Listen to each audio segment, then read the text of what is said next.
Ons wil graag vandag vir julle sê wat om te doen wanneer jy in 'n noodgeval verkeer. Die eerste ding wat jy moet doen is om asseblief kalm te probeer bly. Dit is nie altyd baie maklik nie, maar dit vergemaklik ons taak.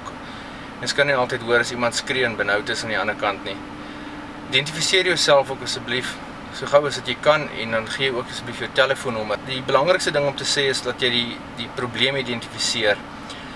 Die belangrikste is ook dan om 'n akkurate beskrywing te gee van waar jy is. Naaste kruisstraat byvoorbeeld, 'n beskrywing van die huis. En as dit moontlik is om iemand dalk in die straat te laat wag, sodat die ambulansmense daar nie sukkel om dan by jou uit te kom nie.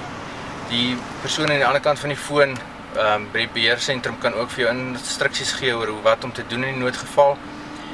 Kan jy dalk begin touwys maak om met KPR te doen oor die telefoon en so voorts. Wanneer jy die oproep beëindig, moet asseblief nie die lyn of die ander oproep op die foon maak nie. Hou die lyn beskikbaar sodat ons jou kan terugskakel indien nodig.